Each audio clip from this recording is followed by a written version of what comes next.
Nós estamos vivendo um tempo onde as pessoas estão se relacionando com o ambiente da fé sem saber o valor de algumas coisas da fé. Você não vai ter resultado. Não vai ter resultado. Porque a fé, ela se expressa, ela se manifesta sobre aquilo que você conhece, que você tem entendimento. Não tem como você crer em algo que você não constrói entendimento. Por exemplo, você está enfermo, você vai orar pelo enfermo. Então você tem um entendimento que Deus pode curar o enfermo. A fé opera. Então, sem conhecimento, não tem como a fé operar. Mais complicado. E existem algumas pessoas, aliás, um bom número de pessoas, que elas fazem parte da igreja, mas elas não usufruem tudo que a igreja pode derramar sobre elas. E quando eu falo igreja, eu não falo a estrutura física, eu não estou falando a denominação, a instituição. Eu estou falando do corpo místico de Cristo. Porque é isso que a igreja é. O corpo místico de Cristo. Então, quando eu não conheço algo, eu não sei o que me favorece. Eu não sei do que pode acontecer comigo. Jesus falou, Mateus 22, 29. Vocês erram desconhecendo as Escrituras. Então, se eu não tenho conhecimento, você vai errar. Você não vai receber o que é necessário. Existem pessoas que lidam com a igreja de uma forma muito ruim. Mas não é por maldade. É porque não sabe o que significa igreja. Então vai lá no YouTube, assista esse vídeo. Foi uma ministração de 1 hora e pouco, mas foi bem dinâmico, sobre o que é a igreja. Sobre o que é a igreja. Vai lá e você vai saber o que é a igreja. Porque tem muitos movimentos surgindo, e você tem que estar preparado para isso. O fim dos tempos, ele vai ser marcado por uma ação forte do falso profeta e do falso mestre. O fim dos tempos vai ter essa marca. O fim dos tempos vai ter muita influência de falsos profetas e falsos mestres. E os falsos profetas e os falsos mestres levarão as pessoas à apostasia.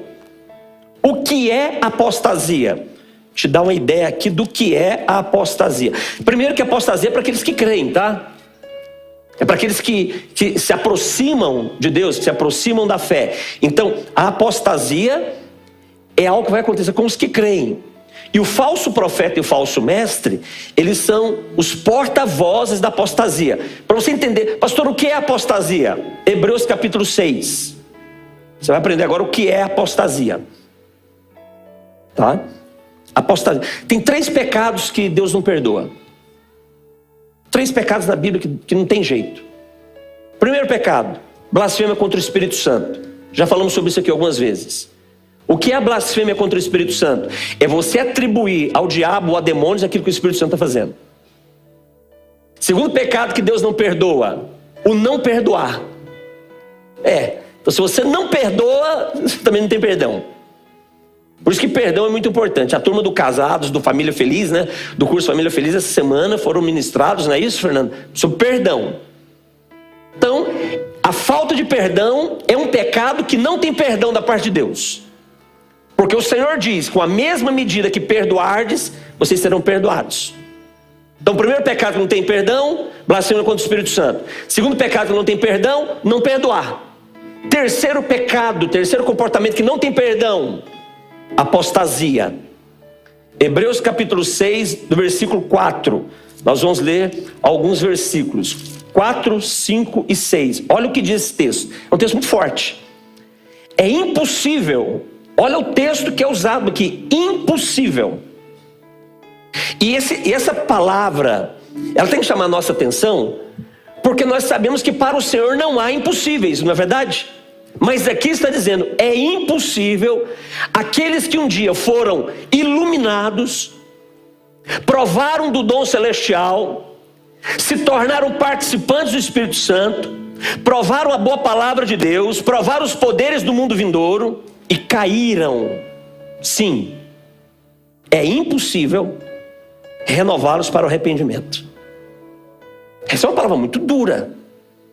Aqui esse texto está dizendo que Homens e mulheres que tiveram experiências profundas com o Senhor, viveram milagres, livramentos, experiências espirituais, testificação no seu espírito de que o Senhor está fazendo. É impossível que esses homens e essas mulheres que provaram a boa palavra de Deus, o que é provar a boa palavra de Deus? Foram consolados pela palavra de Deus, foram confortados pela palavra de Deus, foram edificados pela palavra de Deus, experimentaram os poderes do mundo vindouro. O que é experimentar o poder do mundo vindouro? O que é o mundo vindouro? É o reino de Deus. Então, pessoas que experimentaram o amor de Deus, o perdão de Deus, a convicção de serem salvos, experimentaram os poderes do mundo vindouro.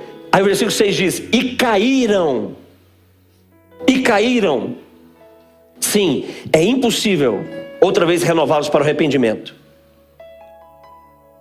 Esse texto está falando da apostasia. Esse texto fala de apostasia. Está falando de homens e mulheres que não creem? Não. Percebe que o assunto do texto de Hebreus 6 não é não crer? Isso não é o assunto.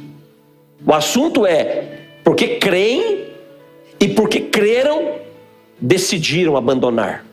Decidiram não honrar, não agiram com temor. Então, nesses últimos tempos, agora fechando esse parêntese longo que nós colocamos, nesses últimos tempos, o falso profeta e o falso mestre, que são os precursores, que são os fortalecedores da apostasia, vão agir com muita força. Por isso você precisa de conhecimento. E existe muito essa prática desses erros, alcança muito o coração das pessoas quando as pessoas não têm conhecimento bíblico, principalmente alguns valores espirituais que precisam ser conhecidos. Por exemplo, a igreja. Você precisa saber o que é a igreja. Igreja não é o prédio. Igreja também não é uma pessoa. Você não é igreja. Você não é igreja. Falamos sobre isso exaustivamente nesse nosso culto. Igreja é quando nós estamos juntos. A autoridade e o poder de Deus revelar os mistérios dele é a partir da igreja, de quando nós estamos juntos.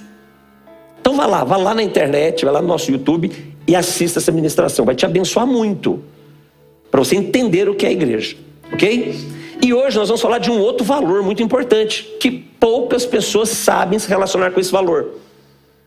Poucas pessoas sabem se relacionar com o valor da igreja e poucas pessoas sabem se relacionar com o valor de ser pastoreados.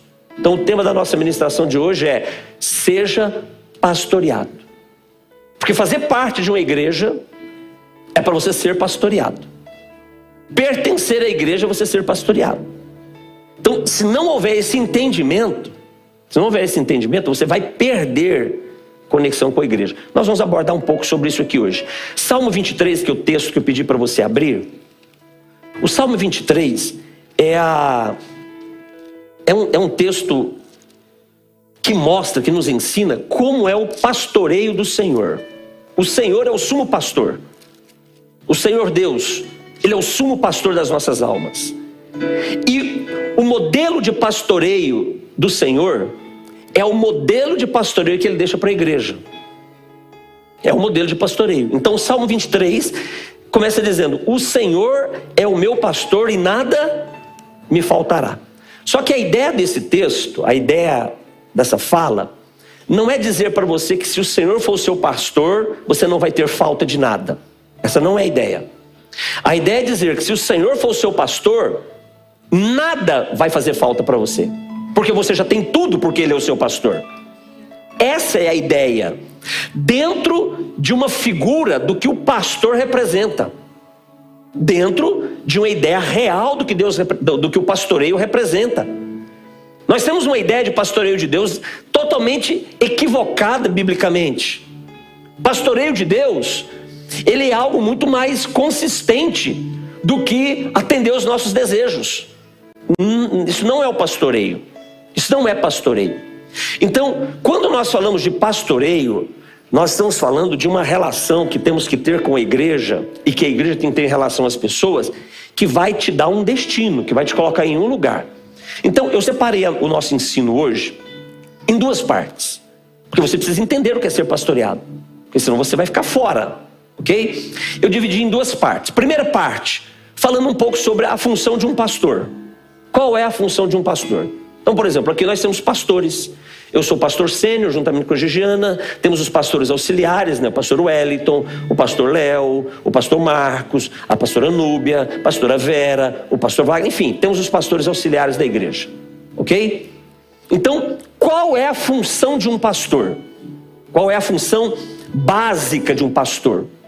O pastor tem duas funções básicas. Duas funções básicas. Primeiro, dar alimento. Segundo, dar cuidado. Nesse caso, proteção. Então, o pastor de uma igreja que tem que prefigurar a pessoa de Jesus, ele tem que dar alimento para as pessoas e ele tem que cuidar das pessoas, dar proteção para as pessoas. Alimento. As Escrituras. Então, um pastor de uma igreja, ele alimenta o rebanho de Deus. E eu vou enfatizar muito isso aqui: o rebanho é de Deus. O rebanho não é meu. Vocês não são meus, vocês não são propriedades dos pastores da igreja. Vocês são propriedade do Senhor. O Senhor é que é o dono de vocês. Nós todos somos ovelhas do mesmo aprisco. Qual é o aprisco? O aprisco do povo de Deus. Então, é o rebanho de Deus.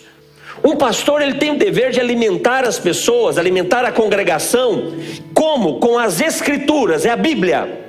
Isso é um dever. Todo pastor, ele tem que gastar um bom tempo, investir um bom tempo, compartilhando valores bíblicos com as pessoas, porque a Bíblia é alimento. Mateus capítulo 4, versículo 4. Jesus diz: não só de pão viverá o homem, Mateus 4:4, mas de toda palavra que sai da boca de Deus. Então a palavra que sai da boca de Deus é que alimenta. Em uma igreja saudável, porque a ideia é sermos uma igreja saudável. Pastor, existem igrejas que não são saudáveis? Muitas. Então, uma igreja saudável, ela tem que ocupar todo o seu tempo, e nós vamos falar sobre isso aqui, com a palavra de Deus. A palavra de Deus tem que estar sendo expressa desde o momento que um culto inicia até o momento que o culto encerra. Por quê? Porque é a palavra de Deus que alimenta. É a palavra de Deus que nutre. É a palavra de Deus que te fortalece espiritualmente. Eu posso chegar aqui e eu posso, por exemplo, gastar um bom tempo passando para você algumas das minhas experiências, alguns dos meus conhecimentos de desenvolvimento pessoal, algumas coisas que eu fiz na minha vida que deu certo. Tudo isso vai ser importante para você modelar o meu sucesso, ok? Mas nada substitui o poder da palavra de Deus na nossa vida. Nada. Testemunhos são importantes? Muito importantes. Por que os testemunhos são importantes, Isaías? Porque os testemunhos estão me dizendo: ó, Deus agiu na vida dele. Olha, Deus agiu na vida do Paulão. Se Deus agiu na vida do Paulão, Deus também pode agir na minha vida. Testemunhos são importantes por isso. Mas um testemunho, ele não pode substituir o poder da palavra de Deus ministrada. Em um culto público, quando a igreja se reúne, porque a igreja é quando homens e mulheres de Deus se encontram, a palavra de Deus deve ser pregada. E esse é o dever de um pastor. Então, se você vai em uma reunião, em uma igreja, e onde você percebe que a estrutura daquele culto não é marcada pela palavra de Deus, deixa eu dizer uma coisa: foge, não fica. Se você vier aqui em um culto nosso e você perceber que pouco se faz uso ou se referencia a palavra de Deus, não receba. Porque é a palavra de Deus que alimenta a nossa alma. É a palavra de Deus que constitui a vida de um homem e de uma mulher de valores espirituais. E um pastor tem esse dever de dar alimento para as pessoas. E esse alimento é a palavra de Deus. Segunda função básica de um pastor, ele dar cuidado, proteção. E aqui é interessante: proteção contra o quê? Vamos lá para o Evangelho de João, capítulo de número 10. Um pastor tem que proteger as ovelhas contra o quê? Não é contra os lobos, em primeiro lugar. Não é, em primeiro lugar não é. Um pastor tem que proteger as ovelhas, tem que proteger o rebanho contra o ladrão.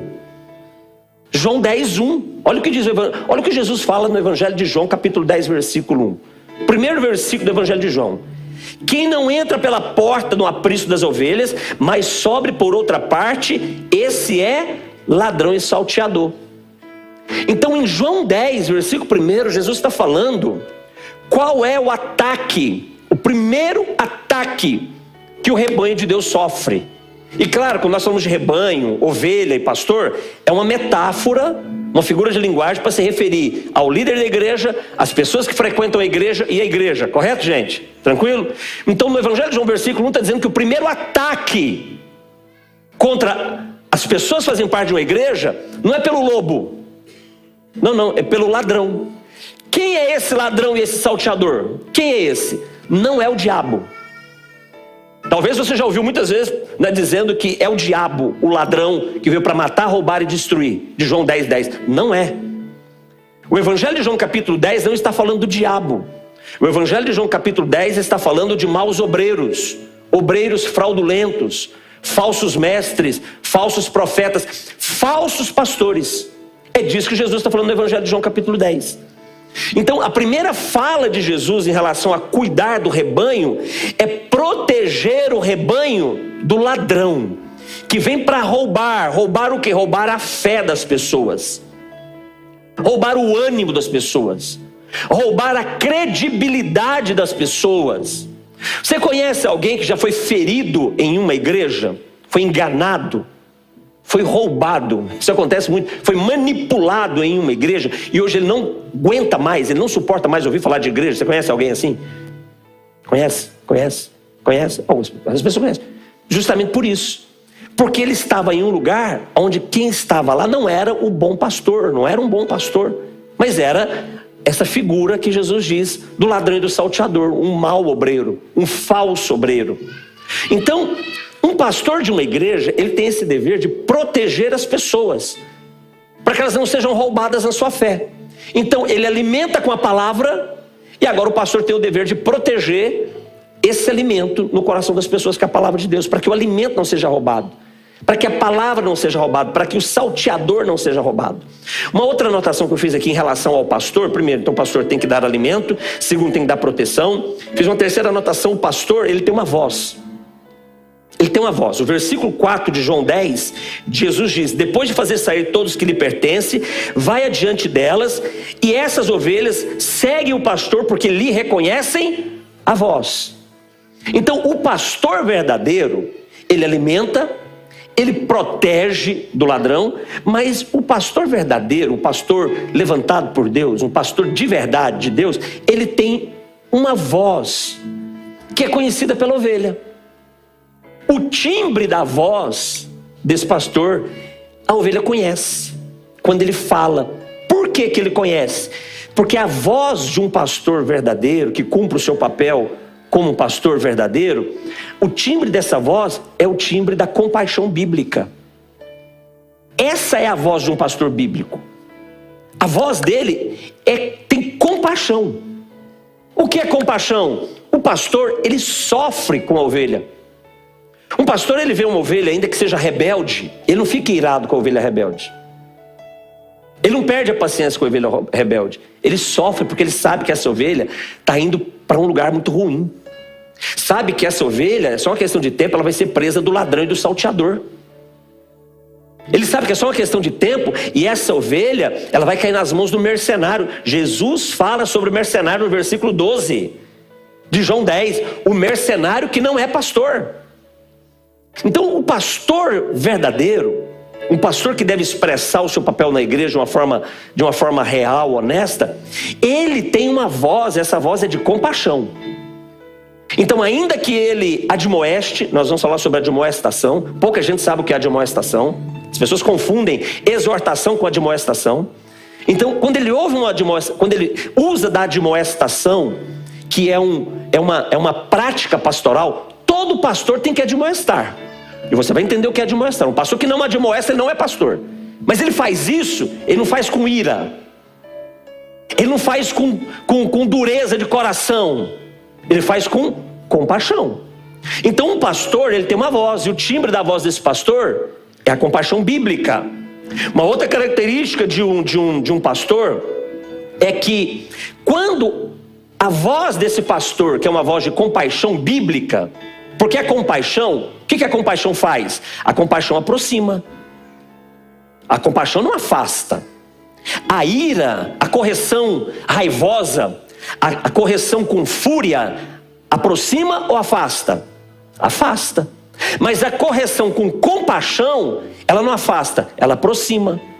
A ovelha, quando sabe que tem um pastor, e a voz desse pastor é conhecida por ela como a voz da compaixão bíblica, quando ela ouve, olha o que diz o versículo 5 de João 10: mas de modo nenhum seguirão o estranho. Ou seja, o pastor que não tem na sua voz a compaixão bíblica, antes fugirão dele, porque não conhece a voz dos estranhos. Então, quando uma ovelha ela é cuidada por um pastor íntegro, um pastor que reflete o caráter de Jesus, a voz desse pastor é aprendida, porque é a voz da compaixão bíblica. E a voz da compaixão bíblica não é a voz que passa a mão na cabeça, não, é a voz que cuida de forma firme, mas com compaixão. Então, quando ele aprende essa voz, isso cria proteção na ovelha contra o ladrão, porque agora a ovelha está protegida. A ovelha fala: não, mas não é assim que eu tenho que ser tratado. Não é assim que se cuida de uma ovelha. Não é assim que se cuida do rebanho de Deus, humilhando, envergonhando, expondo. Não, se cuida do rebanho de Deus com compaixão, com sofrer com. Um outro ponto que revela, e o nosso tema seja pastoreado. Então, primeiro você precisa saber quais são as características de um pastor. Uma outra característica muito importante de um pastor aprovado por Deus é que quando esse pastor ele cuida do rebanho de Deus, ele tem que dar vida. Não é a vida aqui, ele tem que dar vida para as ovelhas, mas não é uma vida qualquer. Aí, versículo 10 de João 10. Então, um pastor aprovado por Deus, ele tem que dar vida para o rebanho. Olha o que diz João 10:10. O ladrão vem somente para matar, para roubar, matar e destruir. Esse ladrão aqui não é o diabo, tá, gente? De novo, Jesus que não está falando do diabo, Jesus que está falando dos falsos profetas, dos falsos mestres, dos falsos obreiros, dos líderes fraudulentos. É disso que Jesus está falando. Mas Jesus diz que ele, que é o bom pastor, veio para quê? Para que ele veio? Vocês estão aqui, gente? Para que ele veio? Mas que tipo de vida? É isso aí. Um pastor aprovado por Deus, ele não dá qualquer vida, ele não dá qualquer ensino. Então, Sandra, um pastor aprovado por Deus, ele vai cuidar de você, e ele não vai só fazer você se sentir bem. Não, ele vai te dar vida abundante. A palavra abundante aqui é uma palavra grega, perissono, que significa sistêmico. Tudo na sua vida vai dar certo. Dar certo em qual sentido? Você vai ficar bem. Não é dar certo a nível de resultado. Às vezes a conta vai dar negativa, mas você vai estar firme com Jesus. Às vezes o sofrimento vai continuar ali, mas você vai estar de pé. As lutas vão continuar, mas você vai ter resiliência bastante para vencer as lutas. Então, um pastor aprovado por Deus, ele tem esse dever de levar as pessoas a terem vida, mas de terem uma vida abundante, plena. E por que um pastor tem essa condição? Porque o alimento que ele dá é bastante para isso. O alimento é a palavra de Deus. Então, quando o alimento, que é a palavra de Deus, é dado para as ovelhas, de forma sem restrição, essas ovelhas agora começam a receber vida. O Senhor é a fonte dessa vida. Uma outra característica de um pastor aprovado por Deus está no versículo 14 de João 10. Quando no versículo 14 diz que eu sou o bom pastor, conheço as minhas ovelhas e elas me conhecem. Sabe o que significa isso? O pastor de uma igreja, um pastor aprovado, ele tem que conhecer a história das pessoas que ele pastoreia. Ele tem que conhecer. Porque se ele não conhecer, ele vai agir de forma rasa. Então, por exemplo, o João está com um problema. E eu estou percebendo que o João está com um problema. Eu estou percebendo. E o comportamento do João vai entrar em rota de colisão com aquilo que eu acredito ser justo, ser verdadeiro, ser santo. Qual vai ser a minha reação? Tratar o João de acordo com aquilo que eu penso que é o correto. Essa não é a melhor forma. Eu tenho que conhecer o João. Tenho que conhecer a história dele. Tenho que conhecer por que o João está agindo assim, o que tem acontecido com o João nos últimos tempos. Por que o João anda tendo esse comportamento? Um pastor aprovado por Deus, ele tem que procurar conhecer a vida das pessoas. O problema é que a igreja, à medida que ela vai crescendo, as pessoas vão ficando cada vez mais distantes do pastor. Isso é muito ruim. Eu tenho falado bastante sobre isso. Por isso que o corpo pastoral de uma igreja tem que crescer também. Porque quanto mais pastores, mais pastoreado é o rebanho do Senhor, mais pastoreado uma igreja. Então, um pastor, ele tem que conhecer a história das pessoas, conhecer a limitação das pessoas, conhecer a necessidade das pessoas, conhecer as dores das pessoas. Por quê? Porque se ele não conhecer, ele não vai saber cuidar dessas pessoas como se deve. Então o pastor tem que conhecer. E as ovelhas também têm que conhecer a vida do seu pastor. Porque o versículo 14, Jesus diz: eu conheço as ovelhas, mas as ovelhas também me conhecem. Você tem que conhecer o seu pastor, você tem que conhecer a vida dele. Você não pode só achar que ele é esse personagem do púlpito do culto de domingo às 18 horas. Não, eu não sou isso aqui. Isso aqui é só um pedacinho de mim só. Isso aqui é só um pouco de quem eu sou. Aqui no púlpito, você conhece só um pouco do que a Gigiana é. Só um pouco do que o pastor Wellington é, do que o pastor Wagner é, do que o pastor Léo. Só um pouco. Nós não somos isso aqui. Nós somos mais do que isso aqui. Então você tem que conhecer a vida também do seu pastor. Você tem que conhecer. Você tem que conhecer como é que é a vida financeira dele. Seu pastor compra e paga? Seu pastor tem organização financeira? Como é que é o casamento do seu pastor? O casamento do seu pastor de verdade é aquilo que aparece na igreja? Porque na igreja tudo é bonito, né? Na igreja ele vem penteado, bem vestido, bem perfumado. Na igreja a gente até chora nas canções. É uma coisa linda na igreja. Não, você tem que conhecer a vida familiar do seu pastor fora da igreja. Como é que o seu pastor lida com a família? Como é que o seu pastor lida com o casamento dele? Como é que o seu pastor lida com os filhos? Você tem que conhecer o seu pastor. O caráter do seu pastor, ele fala a verdade ou ele mente? Ele exagera nas histórias? Conta vantagem? Como é que é o caráter do seu pastor? Porque João 14, Jesus diz: as minhas ovelhas me conhecem. Um pastor aprovado por Deus, ele não pode ter problemas de se revelar para suas ovelhas. Não pode ter problema. Ele tem que se sentir confortável, ele não tem o que esconder. O que ele vai esconder? Se você escuta, tudo que eu escondo é porque eu tenho vergonha. Tudo que eu escondo é porque eu não quero que as pessoas saibam. E se há algo na minha vida que eu não quero que os outros saibam, aí tem um problema. Nós não queremos que as pessoas conheçam os nossos problemas. Nós não queremos que as pessoas conheçam as nossas vergonhas. Lembra do Éden? O homem peca contra Deus. Deus comparece no jardim do Éden para se relacionar com o homem como sempre fez. Só que quando Deus chega no Éden, quem não estava? O homem não estava mais.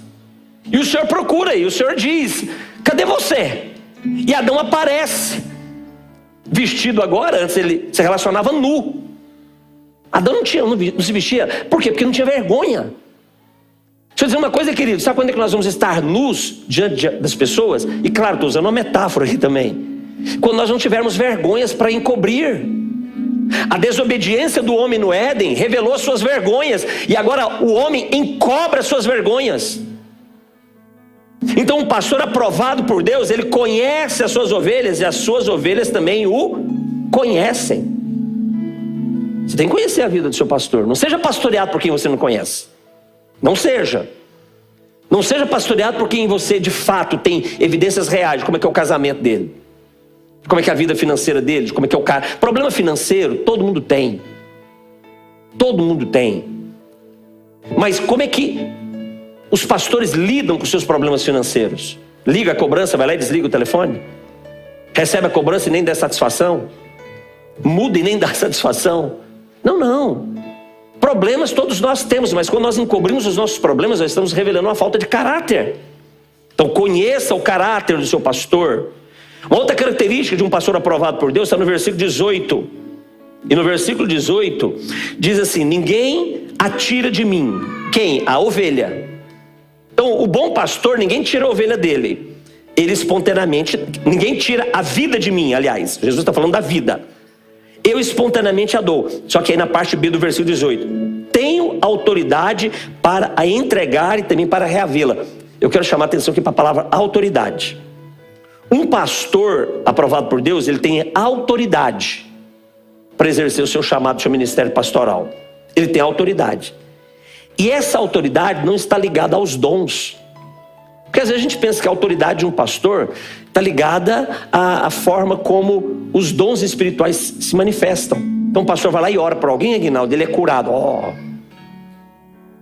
Ele pode orar por alguém, essa pessoa ser curada, ele ser um endemoniado. É interessante, né? Não é pelos dons, porque ele profetizou e aconteceu. Não. Ele pode expressar dons, mas ser um homem inimigo de Jesus. Mateus capítulo 7, versículo de número 22, Jesus fala sobre isso. Os dons não são um atestado de que a nossa vida está aprovada diante de Jesus. Versículo 21. Nem todo que me diz Senhor, 21, entrará no reino dos céus, mas só aquele que faz a vontade do meu Pai. Versículo 22. Mas muitos naquele dia hão de dizer, Senhor, não profetizamos no teu nome? Então, o dom da profecia, por exemplo, não é uma característica de que esse pastor é um pastor aprovado. Não é. Senhor, não profetizamos no teu nome, não expulsamos demônios, não fizemos muitos milagres. Mas estes, eles eram inimigos de Jesus. Jesus diz a eles, versículo 23, então lhes direi explicitamente, nunca vos conheci, apartai-vos de mim, vós que praticais a iniquidade. Então a autoridade de um pastor não está ligada à manifestação dos dons, mas está ligado ao caráter desse pastor.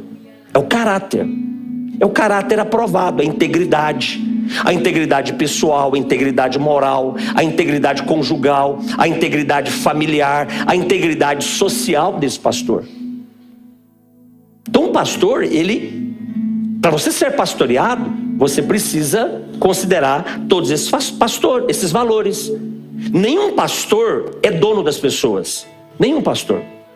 Existem alguns pastores que eles querem, assim, é um erro, serem donos das pessoas. Nós não somos donos das pessoas. Então eu não sou dono do pastor Léo, sou dono da Natália. Não, você não vai. Não sou dono. A palavra de um pastor, ela não pode ultrapassar o ambiente do conselho. Nós vamos falar sobre isso. O limite do relacionamento pastor e ovelha chama-se conselho. Não é imposição. Pastor não governa a vida das pessoas, mas um pastor, ele orienta as pessoas. Então o ministério pastoral, ele implica o quê? Alimentar as pessoas com a palavra de Deus. Proteger as pessoas de qualquer fator que pode desviar as pessoas da verdade e desviá-las da eternidade. Esse é o papel de um pastor. Então eu não vou tomar uma atitude com a núbia que não seja a intenção primária que a núbia vá para a eternidade. Tem que ser essa núbia. Qualquer atitude minha que não for para te direcionar para a eternidade, está errado. Eu não posso tomar nenhuma ação contra o Fernando pensando em mim. Eu tenho que pensar nele. Porque se eu estiver pensando em mim, eu não sou o pastor, eu sou o ladrão de João 10, que nós acabamos de ler. Aí eu sou o ladrão, sou o salteador. Porque o verdadeiro pastor não pensa nele, ele pensa na ovelha. O papel dele é cuidar da ovelha. O papel dele é alimentar a ovelha, proteger a ovelha.